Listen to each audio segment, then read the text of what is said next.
Er ist der kleinste Landesteil in Great Britain und es steckt so viel drin. Welcome to Wales.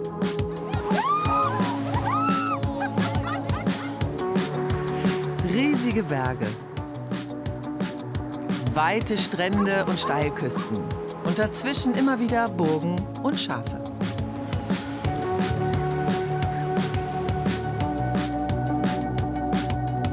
Und es gibt eine Sprache, die wird nur hier gesprochen. Croeso i Gymru. Croeso i Gogledd Cymru. Dyma Ynys Llanddwyn ar Sir Fôn.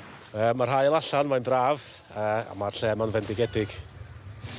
Wenn man hier nach Wales kommt, betritt man wirklich eine ganz eigene Welt. Das liegt vor allem daran, dass man weniger Englisch, dafür ganz viel von diesem harten keltischen Walisisch hört und liest. Ja, und die 3 Millionen Waliser sind stolz auf ihr Land und auf ihre Sprache mit dem rollenden R und den vielen Konsonanten. Auffallend schön ist ihr Nationalwappen, der rote Drache. Er ist überall im Land zu sehen und zeigt die Furchtlosigkeit der Nation. Übrigens auch im Sport, denn Wales hat wie Schottland auch eine eigene Fußballnationalmannschaft. Wir sind im Norden von Wales unterwegs und beginnen in den Bergen von Snowdonia, dem ältesten walisischen Nationalpark. Mittendrin liegt der Mount Snowdonia oder Ar Vidfa. Mit seinen gut 1085 Metern thront sein Gipfel über allem. Leider ist er meist wolkenverhangen. Klettern und Wandern, all das geht in Snowdonia bestens. Gerade im Sommer ist hier richtig viel los. Schon Sir Edmund Hillary soll in den 1940er Jahren hier für seine Mount Everest-Besteigung trainiert haben. Und Spezialtouren, die gibt's noch heute im Nationalpark. Gute Ausrüstung ist dabei ganz wichtig. Verpflegung, Gasflaschen und 2 Dutzend Helmlampen. Alles muss in die Rucksäcke. Gleich werden sich diese 5 auf den Weg in die walisischen Highlands machen. Sie wollen im Auftrag des Snowdon Nationalparks eine ganz besondere Führung anbieten. In die walisische Nacht. So we are meeting a group of the public. Wir treffen nachher eine Gruppe von Leuten aus der Region und führen sie zur Hütte oben im Tal. Wir sind hier in Cwm Eigiau, das ist ziemlich abgelegen und nachher wird es ganz schön kalt werden. Aber wir möchten ja, dass es unsere Gäste heute Abend warm haben. Also hat Sophie Snacks, Tee und Kaffee besorgt und das bringen wir jetzt erstmal hoch zur Hütte. Und nachher wandern wir dann wieder hier runter, sammeln die Leute ein und führen sie nach Sonnenuntergang das Tal hoch in die Dunkelheit. The night time. Dani Robertson ist Dark Sky-Beauftragte des Nationalparks. Ein wichtiger Teil ihres Jobs ist es, Menschen die Bedeutung und den Wert der natürlichen Dunkelheit nahezubringen. Und sich dafür einzusetzen, dass diese vor zu viel Lichtverschmutzung geschützt wird. Heute will sie den Besuchern der Tour den Sternenhimmel über einem der dunkelsten Orte von Wales zeigen, dem beinahe unberührten Egei-Tal. Gerade mal 10 Kilometer Luftlinie vom Meer entfernt liegt hier eine Berglandschaft mit schroffen Felswänden und schneebedeckten Gipfeln. Menschen leben hier oben kaum. Dafür gibt's andere Bewohner, die für viele Einheimische wie Sophie Turner quasi zur Landschaft gehören. Das sind unsere wilden Ponys. Sie leben überall im Carnegie-Höhenzug. Und es gibt Hunderte von ihnen. Normalerweise halten sie sich weiter oben in Gipfelnähe auf. Aber gerade ist es ja noch ziemlich kalt und weiter oben liegt noch Schnee. Also kommen sie hier runter zum Weiden. Es gibt sie in ganz vielen verschiedenen Fellfarben, die alle irgendwie richtig gut in die Landschaft passen. Es ist einfach schön, ihnen zuzusehen.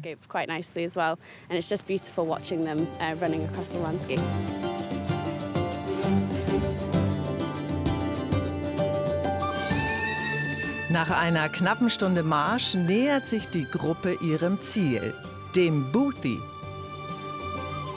einer alten Berghütte an der Flanke des 735 Meter hohen Crag Egei. Früher war sie Zuflucht für Bergarbeiter und Hirten. Inzwischen dient sie als Unterkunft für Wanderer und heute Abend als Basis für die Sternenbeobachter.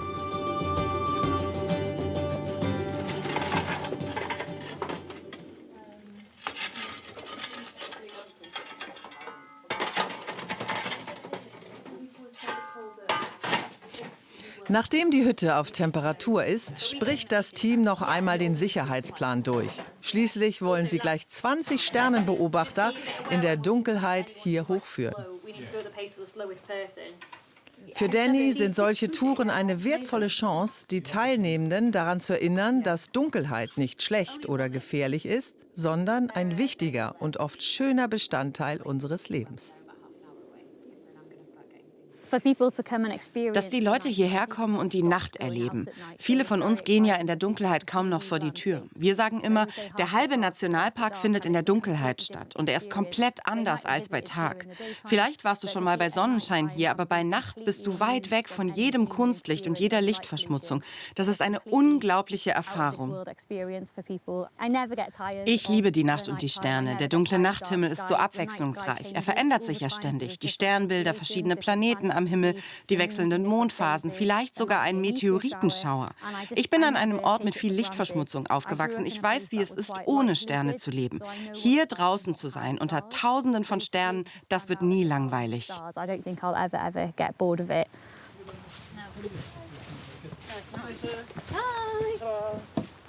Noch 1,5 Stunden bis Sonnenuntergang. Danny und ihre Kollegen machen sich auf den langen Weg zurück zum Parkplatz, um ihre Gäste abzuholen, während das Boothie langsam in der walisischen Nacht versinkt.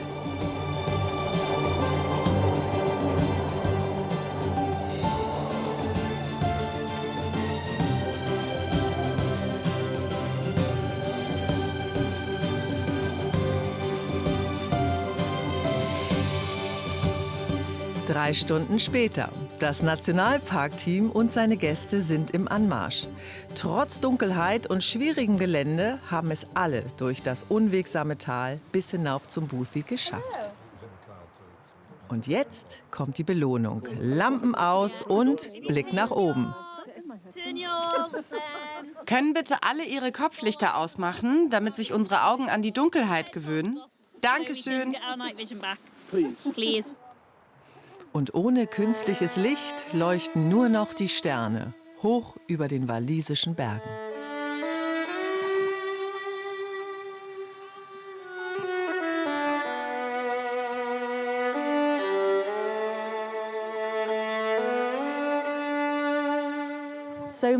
So viele Menschen haben die Sterne verloren und verstehen erst langsam, was ihnen fehlt. Wir haben Familien hier, die fahren hunderte Meilen zu unseren Touren, weil sie seit 3 Generationen keine Sterne mehr beobachtet haben.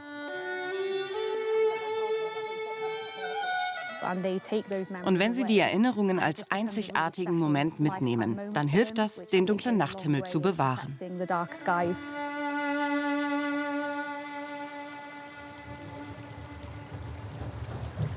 Überlebt haben in den Bergen von Snowdonia auch die nostalgischen Züge.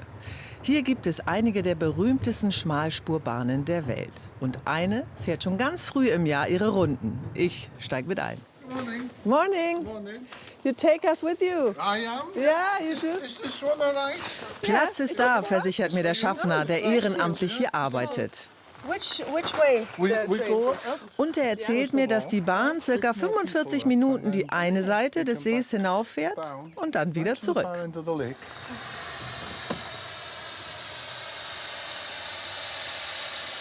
Noch einmal Kohle nachlegen und los geht's.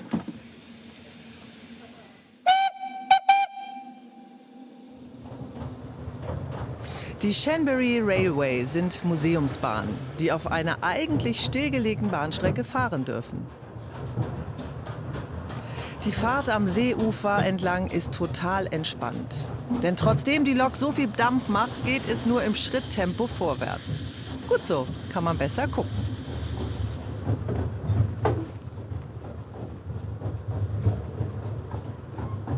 Die Fahrt ist auch eine Reise in die Vergangenheit des Nationalparks. Denn hier wurde bis in die 1970er Jahre Schiefer abgebaut.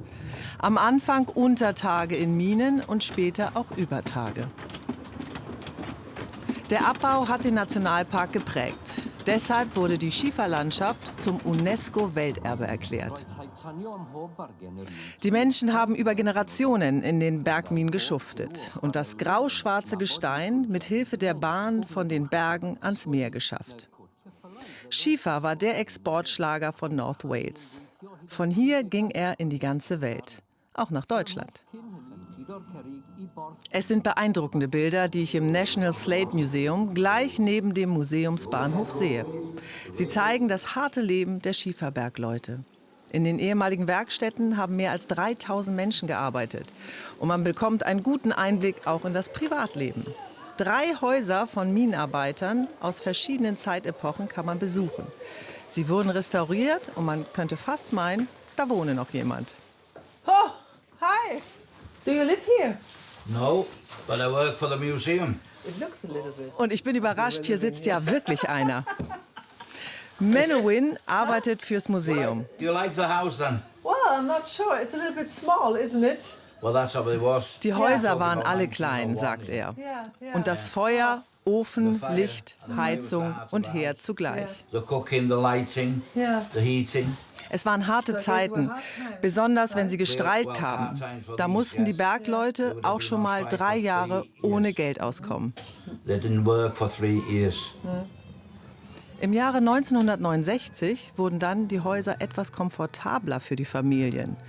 Doch viel mehr Platz gab's nicht.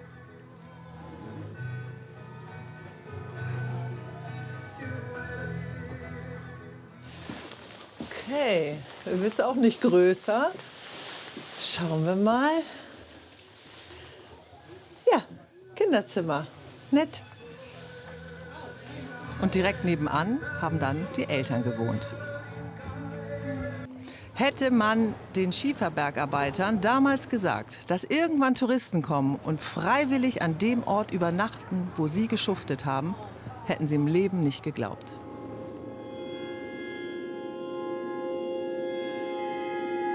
Doch tatsächlich, tief unten in diesen Bergen gibt es ein Hotel. Das wohl ungewöhnlichste in Großbritannien. Leicht zu erreichen ist das Deep Sleep am Grund eines alten Minenschachts allerdings nicht.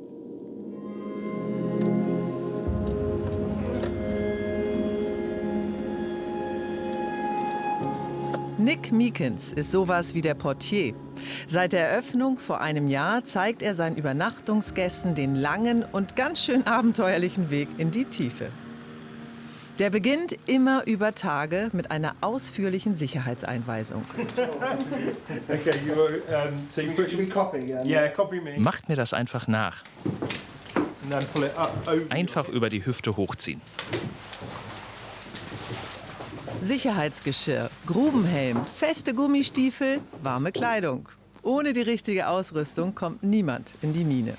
Heute führt Nick allerdings keine zahlenden Gäste in die Tiefe, sondern seine Kollegen Connor und Joan. Vor allem für Joan eine Herausforderung, denn sie kennt den Weg zum Untertagehotel noch gar nicht.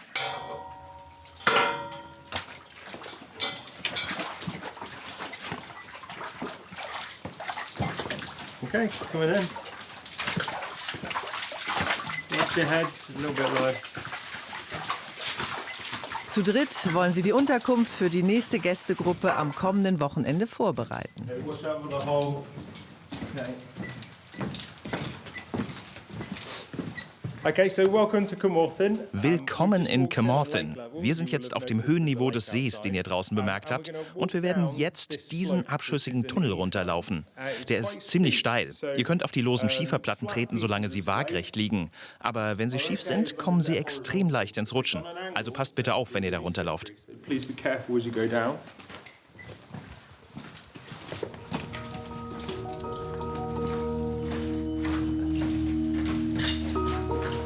Die Gänge, durch die die 3 nach unten steigen, sind zum Teil fast 200 Jahre alt.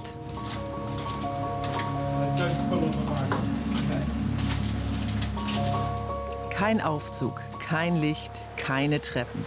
Die Mine ist auf Sicherheit überprüft, aber sonst in dem Zustand, in dem sie in den 1940er Jahren aufgegeben wurde.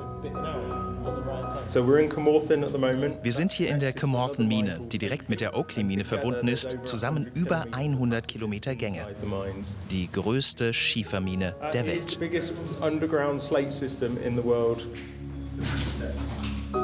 Trittsicherheit und eine gewisse Ausdauer sind Voraussetzungen, um sich hier unten zu bewegen. Gerade für Neulinge wie Joan ist der Abstieg durch die Mine ein ziemlich beeindruckendes Erlebnis.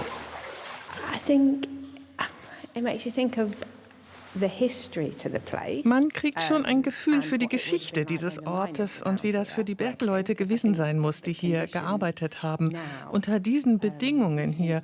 Und sich dann vorzustellen, dass sie den ganzen Tag hier unten waren. Puh. Okay,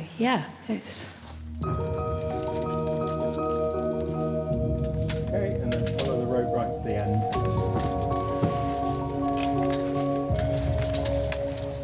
Wie lange der Weg nach unten dauert, ohne Blick auf die Uhr, schwer zu sagen. Und wer sich hier nicht auskennt, verliert in den uralten Gängen und Kammern fast zwangsläufig jede Orientierung und jedes Zeitgefühl.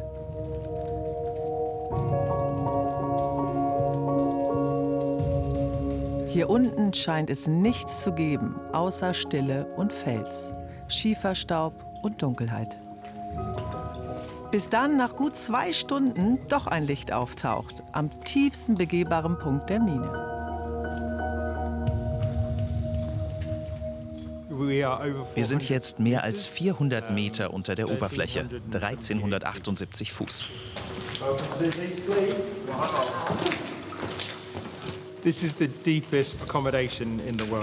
Das ist die tiefstgelegene Unterkunft der Welt.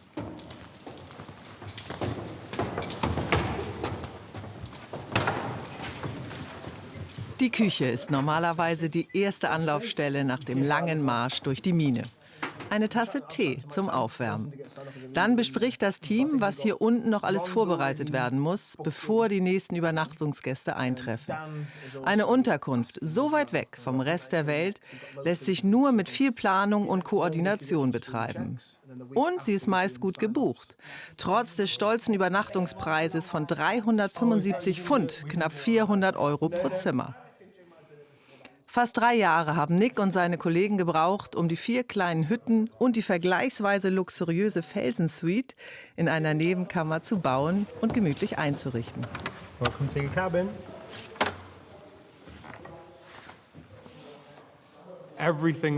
Alles hier haben wir runtergetragen. Größtenteils auf der gleichen Route, die wir heute auch genommen haben. Alles. Die Doppelbetten, die Matratzen, die kilometerlangen Kabel. Einfach alles. Naja, es ist schon verdammt cool, oder?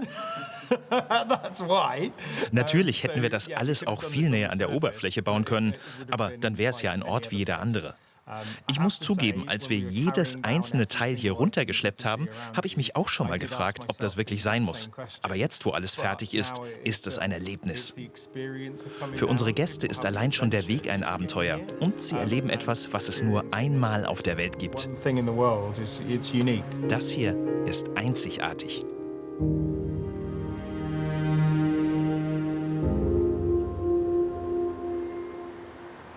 Und von den Bergen des Nationalparks erreichen wir jetzt die Küste von Wales. Hier liegt Carnarvon. Sie ist die inoffizielle Hauptstadt von North Wales. Eine Kleinstadt mit rund 10.000 Einwohnern, die bestimmt wird durch das Castle, eine der wichtigsten historischen Festungen Großbritanniens. Schon im 13. Jahrhundert haben die Engländer Wales erobert und seitdem trägt jeder britische Thronfolger den Titel Prince of Wales. Und tatsächlich hat der heutige Prince of Wales, Prinz William, hier auch schon kurze Zeit gelebt. Und zwar auf der Insel Anglesey. 2 Brücken verbinden die Insel mit dem Festland und eine davon ist die Menai Bridge.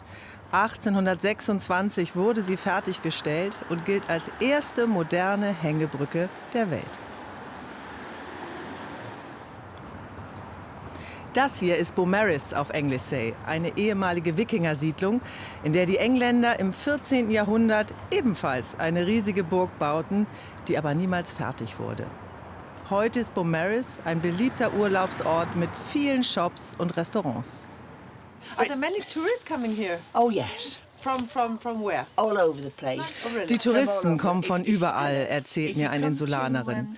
Im Sommer kommt man nur im zweiten Gang durch die Stadt, weil die Leute die Straße als Fußgängerzone nutzen. Aber sie findet es auch richtig schön hier. Und auch jetzt ist schon ordentlich was los auf Anglesey. Allerdings gibt es fast mehr Hunde auf dieser Insel als Menschen, so scheint mir. So viele verschiedene Hunderassen an einem Ort habe ich selten gesehen. Schon sehr lustig. Und an einer anderen Ecke auf Anglesey, gar nicht weit von hier, wird gearbeitet. Denn die Menschen auf der Insel leben mit und vom Meer. Same procedure as every morning. Jeden Wochentag zwischen 8 und 9 Uhr morgens schöpfen Nigel Anderson und seine Kollegen das weiße Gold von Anglesey ab. Frisch gewonnenes Salz aus der Meerenge von Menai. Immer nach einem festen Ablaufplan. Jetzt ernten wir das Salz, bevor wir später mit dem Reinigen anfangen. Da spülen wir es dann per Hand.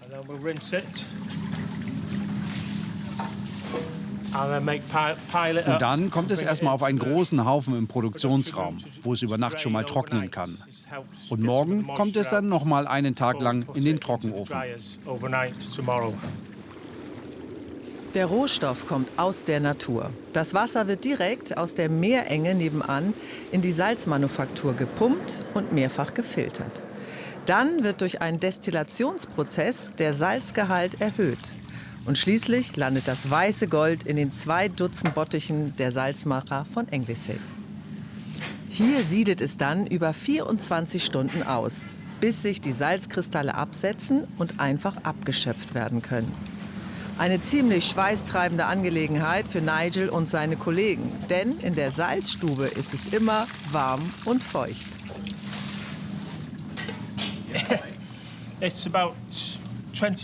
Gerade sind das hier 26 oder 27 Grad. Und die Bottiche, die sind eigentlich alle immer zwischen 54 und 60 Grad warm. Wenn das Wasser zu heiß wird, dann bleibt nur Kalk übrig und das Salz verflüchtigt sich einfach. Das wäre ja Verschwendung. Also versuchen wir die Bottiche immer zwischen 50 und 60 Grad zu halten. Das ist genau die beste Temperatur, haben wir herausgefunden. Zu kalt können sie zum Glück gar nicht werden. Wir haben eine automatische Temperaturkontrolle, die sie immer mindestens zwischen 50 und 55 Grad hält.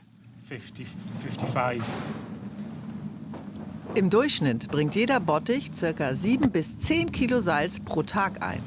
Insgesamt mehr als 1 Tonne Salz pro Woche.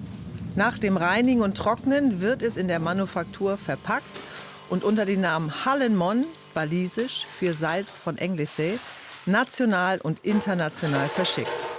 Das Salz von der kleinen Insel im Norden von Wales gilt inzwischen als eines der hochwertigsten der Welt.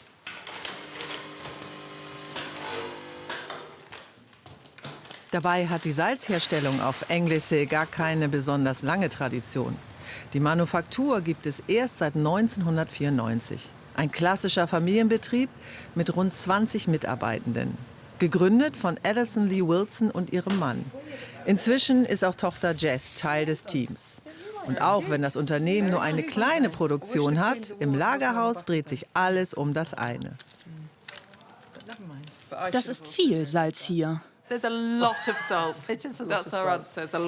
das ist viel Salz. Das hier ist ja alles schon verpackt und bereit, verschickt zu werden. In kleinen Fässchen oder in Kilo. Und da hinten sind noch die großen Bottiche mit dem Salz, das wir mit Gewürzen mischen oder räuchern werden. Die hier zum Beispiel, die gehen nach Spanien in einer speziellen spanischen Verpackung. Und wir liefern auch Salz nach Italien. Das steht um die Ecke, hat aber keine eigene Box. Aber das Label ist italienisch. Unsere anderen Exportmärkte sind kleiner. Da benutzen wir auch unsere eigene Verpackung und kleben nur Label in Landessprache drauf. Ursprünglich war die Salzproduktion auf der Insel nur als Zubrot gedacht. Alison und ihr Mann betrieben damals ein Schauaquarium und suchten eine Möglichkeit, um auch in der Nebensaison ein sicheres Einkommen für die Familie zu haben. Also haben wir uns gefragt, was haben wir denn für natürliche Ressourcen hier? Sauberes Seewasser. Und was kann man aus sauberem Seewasser machen? Wir können Salz machen. Also haben wir es in unserer Küche versucht mit einer Bratpfanne. Wir haben die Pfanne mit Seewasser auf den Herd gestellt und abgekocht. Und da war unser erstes Salz. Das ist ein bisschen wie Zauberei, denn wenn du wieder Wasser an das Salz gibst, verschwindet es ja wieder. Das ist Alchemie, könnte man sagen. 30 Jahre später ist das Aquarium längst verkauft und die Salzprodukte ernähren inzwischen mehr als eine Familie. Auf dem Erfolg ausruhen wollen sie sich allerdings nicht. Gerade haben sie ein eigenes Kochbuch geschrieben, das im Herbst sogar in Deutschland erscheinen wird. Wir haben da gemeinsam über ein Jahr dran geschrieben. Einige der Rezepte sind schon seit Generationen in unserer Familie, aber es sind auch viele neue dabei, die wir von Reisen mitgebracht haben. Meine Mom hat ja immer ein Notizbuch dabei, wenn sie reist, und da schreibt sie alles Leckere rein, was ihr so begegnet. Ein Kochbuch, Würzmischungen, geräuchertes Salz und sogar geräuchertes Wasser. Alles in ihrer Manufaktur hergestellt. Doch am wichtigsten ist und bleibt auch nach 30 Jahren ihr weißes Gold von Anglesey. Das Salz in der Suppe hier in Wales ist aber eindeutig die walisische Sprache.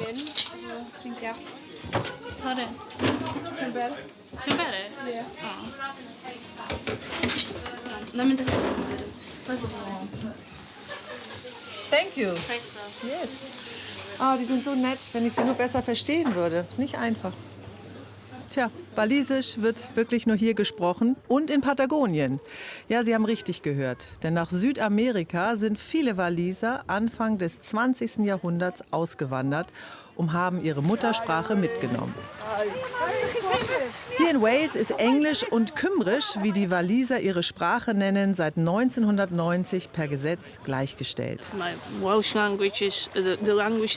Die walisische Sprache ist meine Muttersprache, erzählt mir die Insulanerin. Meine Mutter sprach sie, mein Vater, und sie ist sehr wichtig für mich. Walisisch ist eine sehr alte Sprache, die wir ehrlich gesagt zu Hause nur sprechen. Und auch die jungen Leute auf der Insel finden die Sprache toll. Es ist eine stolze Sprache, so ein bisschen wie eine Geheimsprache, erzählt er mir. Immer mehr Leute entscheiden sich dafür, Walisisch zu lernen. Und gerade hier auf Anglesey sprechen wir viel Walisisch. Berühmt auf Anglesey ist ein Dörfchen mit dem längsten Ortsnamen Europas. Angeblich ein Marketing-Gag der Bewohner, die sich den Namen einfach nur ausgedacht haben, damit Touristen zu ihnen in den Ort kommen. Tja, das hat funktioniert. Die 58 Buchstaben sind eine Herausforderung. Schrankverflick. Ich bin raus. Ich bin sowas von raus. Oh Gott. Tja, und dann kommen noch so viele Buchstaben. Ja, und so sollte sich das dann anhören.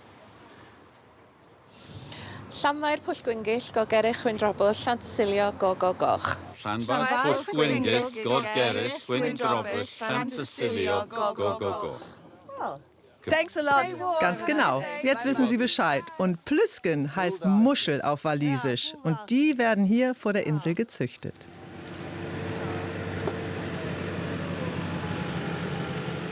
Wenn Sean Crinan zur Arbeit fährt, dann eigentlich immer mit schwerem Gerät. Der studierte Meeresbiologe hat hier am Südufer von Anglesey eine große Fläche für seine Miesmuschelbänke gepachtet. Heute ist Erntetag. Knapp 1 Tonne Miesmuscheln wollen er und sein Mitarbeiter Lee McGrath einsammeln und mitnehmen, bevor die Flut kommt.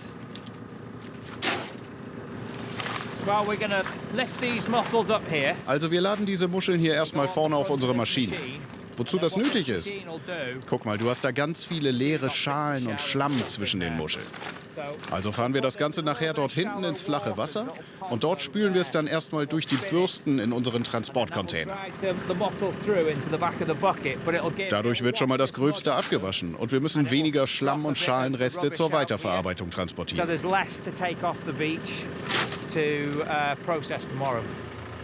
Der Strand an der Meerenge von Menai ist ideal für Muscheln. Zweimal täglich bringt die Flut neue Nährstoffe. Und eine heimische Algenart sorgt für den einzigartigen Geschmack. Aber die schlickigen Muschelbänke müssen mit Muskelkraft geerntet werden. Also das sind jeweils so 5-6 Kilo Muscheln pro Schaufel. Schon mal mehr, als wenn wir es per Hand machen würden. Da kriegst du gerade mal so viel zusammen.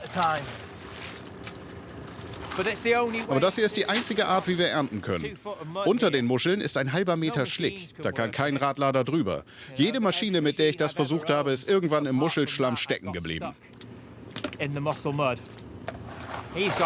Lee hier, der hat mal meinen Lieblingslader festgefahren. Ich hatte den gerade erst gekauft und er hat ihn voll in den Schlamm gesetzt. Und natürlich kommt dann auch irgendwann die Flut wieder.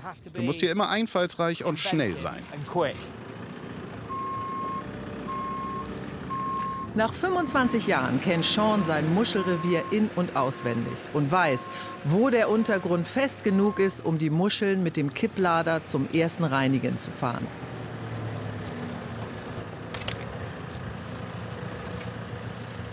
Eigentlich wollte er nach dem Studium ja irgendwo auf einer tropischen Insel arbeiten. Aber dann ist er Mitte der 90er auf Anglesey hängen geblieben. Bereut hat er das nie. Allein schon wegen der grandiosen Aussicht, die er beim Muschelwaschen auf die Berge drüben auf dem Festland hat.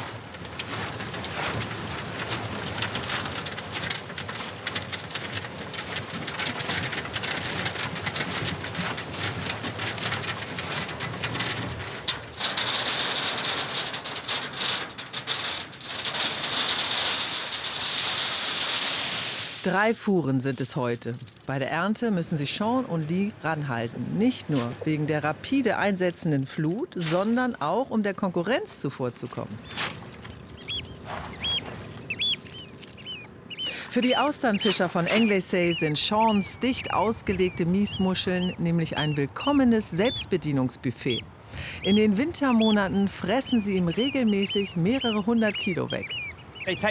Die holen sich die Muscheln, legen sie sich regelrecht hin und picken sie immer an der exakt gleichen Stelle auf. Also, wenn du überall am Strand Muscheln mit solchen kleinen Löchern findest, dann weißt du, das waren die Austernfischer. Und dann fressen sie dir einfach das Muschelfleisch raus. Wobei, es kommt immer auf die Muschelgröße an. So eine große hier, die hat viel Fleisch. Energietechnisch lohnt sich also der Aufwand, sie aufzupicken. Aber solche kleinen hier, die sind ihnen egal. Die lassen sie liegen. Sie fressen immer nur die großen, fleischigen. Je größer die Muscheln und je dünner die Schale, desto mehr fressen sie dir weg. Immerhin, jetzt, wenn der Frühling kommt und das Nahrungsangebot für die Vögel breiter wird, verlieren die meisten von ihnen das Interesse an der Miesmuschelbank. Kurz vor Einbruch der Dunkelheit noch ein paar letzte schwere Schaufeln. Dann haben sie knapp 1 Tonne Muscheln endlich im Anhänger. Wenn du hier draußen arbeitest, dann spürst du am Ende des Tages, wie hart du geackert hast. Das finde ich irgendwie unheimlich befriedigend. Und es kommt mir entgegen. Ich kann nicht gut stillsitzen. Ich bin einfach zu hibbelig, muss irgendwie immer in Bewegung bleiben. Und ich liebe die Freiheit hier draußen. Ich arbeite ja auf eigene Rechnung und kann meine eigenen Entscheidungen treffen. Klar, ich habe Kunden, die muss ich versorgen. Aber wenn keine Bestellungen da sind, dann sage ich mir auch schon mal: Willst du heute zu den Muscheln raus? Nö, ich muss ja heute nicht. Diese Art von Freiheit, die mag ich einfach gerne. Der nächste Morgen. Sean schaufelt schon wieder Muscheln. Die Ernte von gestern muss durch die selbstgebaute Reinigungsmaschine, um Geröll und tote Schalen von den guten Muscheln zu trennen. Die sollen in den Verkauf gehen. Für den Eigenbedarf ernten Sean und sein Mitarbeiter kaum noch.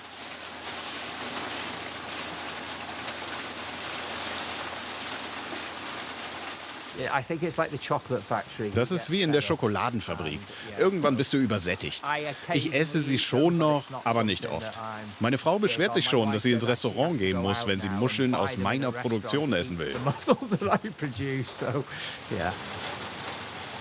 Die Muscheln kommen jetzt noch 48 Stunden in ein Hälterbecken mit UV-Licht, das Keime und Bakterien abtötet. Dann gehen sie an die Fischgeschäfte und Restaurants auf Anglesey. Ganz im Westen der Insel gibt es eine atemberaubende Rennstrecke direkt am Meer, der Anglesey Race Circuit. Ende 1990 ist er entstanden auf einem stillgelegten Militärgelände. Und seit gut 20 Jahren geht es hier mit viel PS und Bleifuß rund. Heute dürfen keine Rennwagen, dafür normale Autos auf die Rennstrecke. Für rund 200 € Startgeld darf jeder mit seinem Wagen zeigen, was er drauf hat. Rianne hat vom Kontrollturm alles im Blick. Das Meer und die Rennstrecke. Sie und ihre Marshals an der Strecke sorgen für Sicherheit.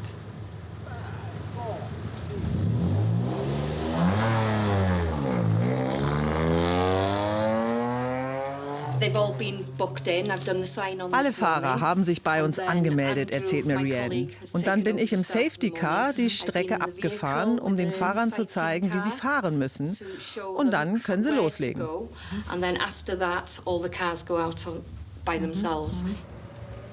Tja, und da will man doch mitfahren, oder? Ich zumindest will das. Einen Fahrer habe ich auch schon gefunden. Michael, 28, aus Manchester, nimmt mich mit. Und er liebt die Rennstrecke auf Anglesey. Sie ist nicht leicht und schön rutschig, erzählt mir der Hobby-Rennfahrer. Na, das hört sich doch gut an. I can go with you now. Absolutely. I don't have to be afraid. You got me. Jetzt muss ich mich doch eigentlich nur noch reinsetzen. Und das ist auch nicht so einfach, denn der Wagen ist kleiner, als er aussieht.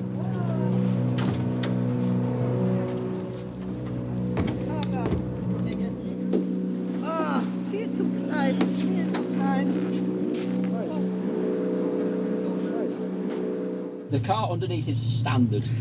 Das Auto ist Standard, erzählt er. Nur der Auspuff nicht. Der wurde frisiert. Und das hört man auch. Für den Sound.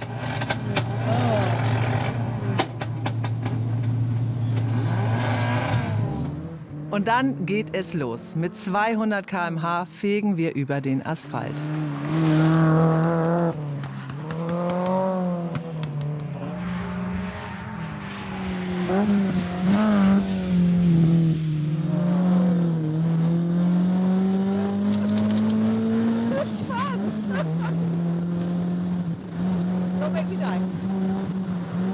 Tja, es ist die sprichwörtliche Achterbahn der Gefühle.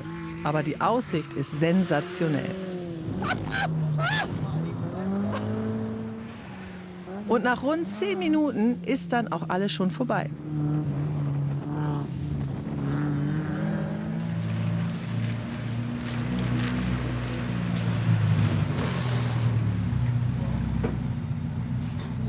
Oh Gott. Oh Gott. Das glaubt mir keiner. No one will ever believe what I went through. Oh Gott. Das glaubt mir keiner. Das war unfassbar, unfassbar. Thank you. Tja, in der Tat, ein unvergessliches Erlebnis. Adrenalin kriegt man aber nicht nur hier auf der Rennstrecke, sondern durchaus auch mit einem Sprung ins kalte Meer vor Anglesey.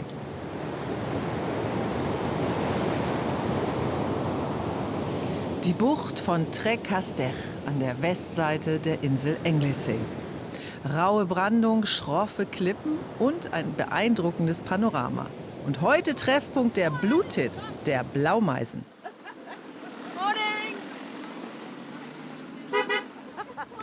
Diese Bewegung gibt es seit ein paar Jahren, vor allem in Wales und England. Ihr Ziel? Gemeinsam in der Gruppe baden. Je kälter, desto besser.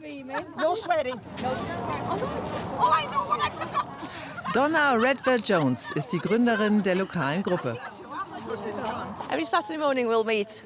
Wir treffen uns jeden Samstagmorgen und gehen ins Meer. Jede Woche, das ganze Jahr über. Das ist immer ein bisschen Zeit für einen selbst. Wir treffen uns, wir lachen und wir reden und naja, gleich werden wir wahrscheinlich auch ein bisschen schreien und quieken. Aber ja, es ist einfach schön, dass wir uns treffen. Und hinterher gibt es eine Tasse Tee zum Aufwärmen. Hoffentlich. Jede Woche. Willkommen ist bei den Blue Tits jede und jeder. Auf Anglesey sind es aber vor allem Frauen, die sich mindestens einmal pro Woche treffen. Ich arbeite als Krankenschwester im Krankenhaus und komme direkt aus der Nachtschicht. Feierabend. Also komme ich her, um zu schwimmen und natürlich mit meinen Freundinnen zu lachen und dann nach Hause zu fahren. Die beste Art, so einen Morgen zu starten. Also ja, das ist immer schön hier und es ist auch erfrischend. Aber ja, es ist auch kalt und es tut erst mal weh, wenn man reingeht. Aber es macht Spaß. Es macht immer Spaß.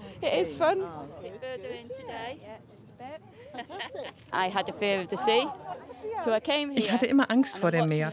Und dann bin ich hergekommen und habe den anderen zugesehen, wie sie Spaß hatten. Und dann bin ich selbst ein bisschen ins Wasser, bis zu den Knien.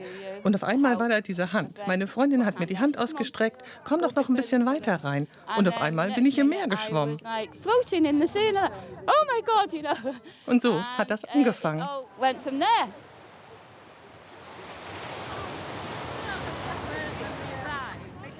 Die Außentemperatur heute Morgen 9 Grad. Das Wasser ist noch ein kleines bisschen kälter, aber egal. Genau dafür sind die Blue Tits ja hergekommen. Egal ob Badeanzug oder Neopren, richtig schwimmen oder nur bis zur Hüfte ins Wasser. Alles völlig okay. Die Hauptsache, sich selbst überwinden.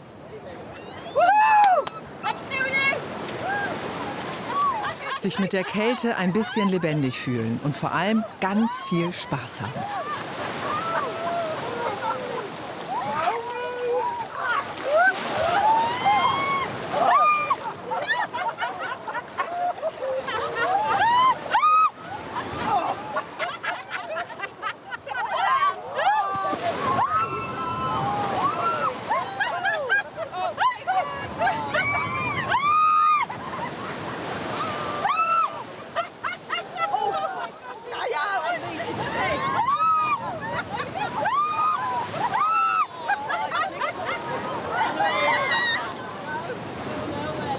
Wichtig ist den Blue Tits, dass alle nach ihrem eigenen Ermessen schwimmen können. Es gibt keinen Druck und keine Urteile und keine Leistungsziele. Während die ersten Schwimmerinnen bereits nach ein paar Minuten zurück an den Strand warten, halten es einige Hartgesottene immer über eine Viertelstunde in der Brandung aus.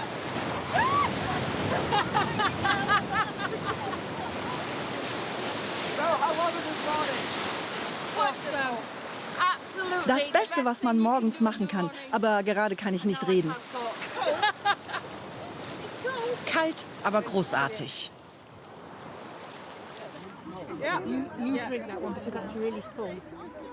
Und nach dem Schwimmen Tee, Sandwiches und ein Schlückchen Portwein zum Aufwärmen.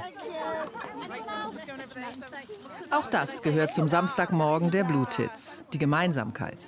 Ein bisschen reden und zusammen lachen. Oder einfach noch mal in sich kehren und das Meer auf sich wirken lassen.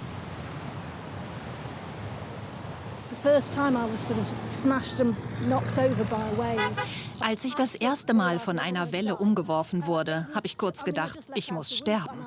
Aber dann habe ich einen Freudenschrei losgelassen. Als Frau im mittleren Alter macht man das ja eigentlich nicht mehr. Aber ich habe einfach geschrien, wie seit dem Kindergarten nicht mehr.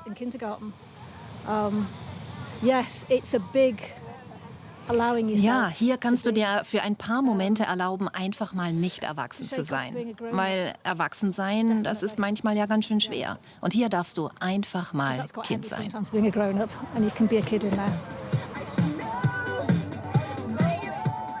Und deshalb werden sie auch am nächsten Samstag wieder am Strand sein, um sich vor dem Frühstück ins Meer zu stürzen und dabei auch wieder ein bisschen Kind zu sein.